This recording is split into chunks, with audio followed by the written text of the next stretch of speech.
Hi everyone, this is Meerab Zeeshan. दोस्तों, एक ही दिन आप सब बिल्कुल ठीक होंगे और हैरान होंगे कि एक छोटी सी चीज़ है जो कि डे वन से हम कहते आ रहे हैं और उसका नाम बदल बदल कर रखा जा रहा है। तो एक बहुत ही फ़नी सी चीज़ है जिसमें हाइब्रिड मॉडल क्या होता है कि अगर एक जगह पर किसी को एतराज़ है कि हमें यहाँ पर नहीं खेलना है, या किसी के पास कोई होस्टिंग राइट्स होते हैं, तो जब वो राइट्स उठाकर किसी और को नहीं, मतलब उस वेन्यू की तरह का वेन्यू कहीं और बना दिया जाता है जिसके होस्टिंग राइट्स उसी के पास होते हैं जिसको पहले दी गई होती है कोई भी टूर्नामेंट, कोई भी सीरीज़ या एनीथिंग। बट वो उस कंट्री में नहीं होता, बट कंट्री के राइट्स जो हैं वो उसी के पास होते हैं with another venue, so that is known as hybrid. अब हाइब्रिड मॉडल का एक स्पेसिफिकली इसकी एक टर्म भी पाकिस्तान से बाहर निकली कि एशिया कप में हमें हाइब्रिड पर जाना है, हमें हाइब्रिड मॉडल तैयार करना है, इसकी एक ये टर्म भी यहीं से निकली। और उसके बाद अभी एक और इसकी टर्मिनोलॉजी निकली है which is partnership and fusion formula. इतनी अच्छी इंग्लिश कौन बताता है, मतलब मुझे नहीं पता चलता। हु टेल देम कि partnership and fusion formula can help you. मतलब भाई, एक सिंपल सी बात है कि हाइब्रिड मॉडल पर जाकर मैचेस खेलने हैं यार, वो बात करो जो समझ आती है हमें भी। इतना अंग्रेज़ बनने की, गोरा बनने की क्या ज़रूरत है? लेकिन नहीं, हमको तो बनना है। खैर, एक टर्मिनोलॉजी नई निकली है, पार्टनरशिप एंड फ्यूजन फार्मूला। इसका मतलब ये है कि पाकिस्तान अपने मैचेस, पाकिस्तान का जो भी इंडिया के साथ मैच होगा वो दुबई जाकर खेलेगा, और नेक्स्ट टाइम इन फ्यूचर जब भी कभी इंडिया के पास होस्टिंग राइट्स होते हैं, इंडिया होस्ट कर रहा होता है कोई भी ट्रॉफ़ी या एनीथिंग, और पाकिस्तान उसको उसमें खेलना है, तो पाकिस्तान भी हाइब्रिड पर जाएगा, यानी दुबई में जाएगा। अब एक और चीज़ ये है कि फ़ाइनल के बारे में अभी से बता दिया गया है। जो मैंने कहा था कि एक बहुत बड़ा सवाल ये होगा, उसका जवाब भी दे दिया गया है बहुत आसानी से, बहुत ही नरमी से, बगैर किसी लड़ाई झगड़े के। अगर इंडिया फ़ाइनल में शामिल होता है तो फ़ाइनल भी बाहर होगा, सेमीफाइनल में शामिल होता है तो सेमीफाइनल भी बाहर होगा, यानी पाकिस्तान से बाहर होगा, दुबई में होगा। इसी तरह से जब भी कभी भारत में कोई टूर्नामेंट होता है आईसीसी का, और उसमें पाकिस्तान और इंडिया का मैच होता है, तो पाकिस्तान भी भारत नहीं जाएगा, पाकिस्तान भी दुबई जाएगा।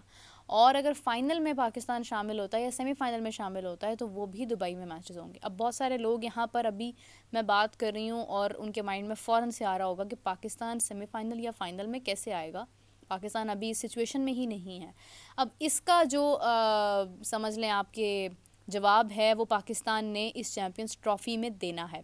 अगर पाकिस्तान टीम चैम्पियंस ट्रॉफ़ी में बहुत अच्छा परफॉर्म करती है, ओडीआई है, कोई ज़्यादा मुश्किल चीज़ नहीं है, अगर अच्छा जवाब देते हैं इस सवाल का अपनी कारकर्दगी दिखाकर हमें चैम्पियंस ट्रॉफ़ी में, तो हम बिलीव करेंगे कि हाँ, आने वाले वक्त में पाकिस्तान भी एक बहुत शानदार टीम है। लेकिन अगर आप देखते हैं कि पाकिस्तान का यही तसलसल रहता है तो फिर हालात कुछ भी हो सकते हैं। देखें, एशिया कप है, फिर उसके बाद आपका वर्ल्ड कप है, काफ़ी चीज़ें ऐसी हैं। फ़िलहाल ब्लाइंड क्रिकेट के जो राइट्स थे भारत के पास, वो भी ले लिए गए हैं इसी किस्म के तनाज़े की वजह से।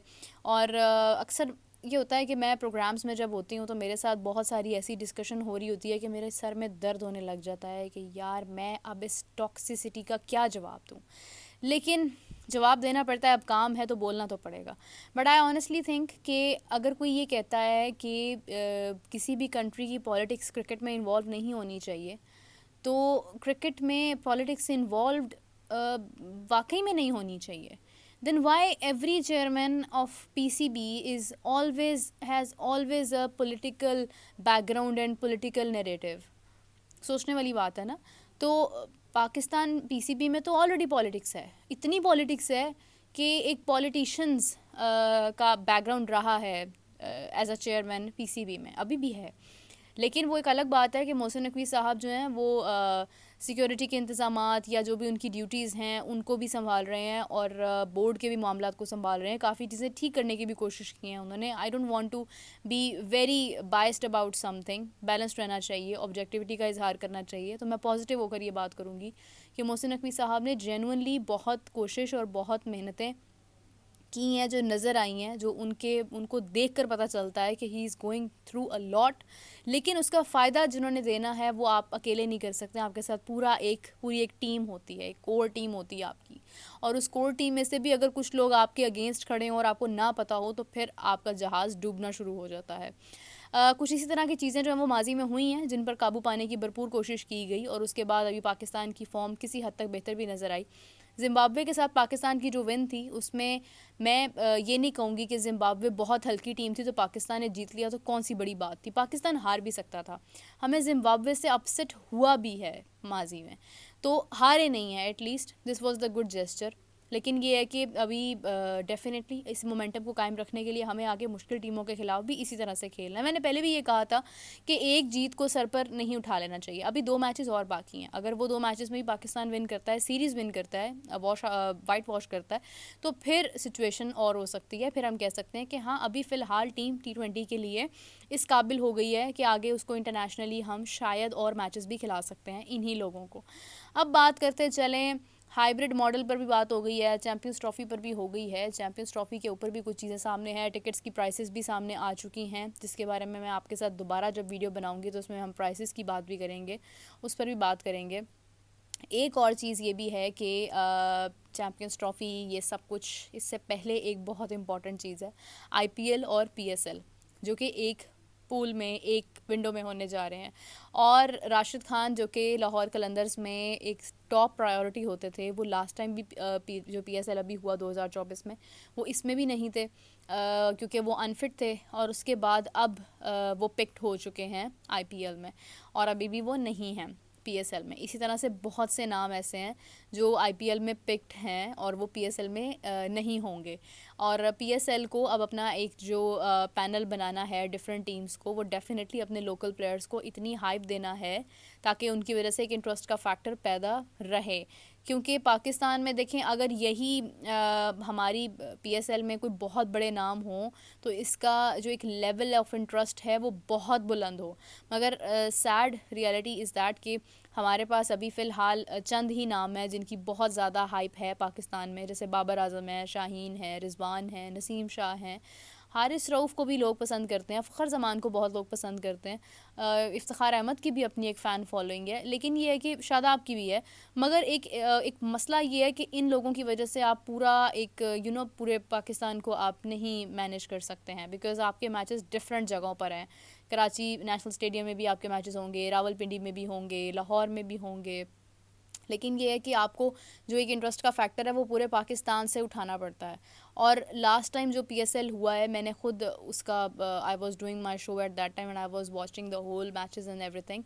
लेकिन मैंने यही देखा कि उस वक्त भी एक इशू ये था कि PSL की वो हाइप या वो इंटरेस्ट का फैक्टर नहीं क्रिएट हो पा रहा था जो होना चाहिए था। अभी अगर हम देखते हैं तो इस बार इंटरेस्ट इसलिए हो सकता है कि इस बार it's not PSL itself and IPL itself, इस बार it's IPL versus PSL, not as कि दोनों में गेम कैसी जा रही है, इट्स अबाउट के दोनों की हाइप क्या बन रही है। और ये सब जानते हैं कि IPL कितनी बड़ी लीग है, दुनिया की सबसे बड़ी लीग IPL है, जिसका कोई भी कंपैरिजन नहीं हो सकता है। 10 टीम्स हैं और 10 की 10 टीम्स में टॉप क्रिकेटर्स हैं।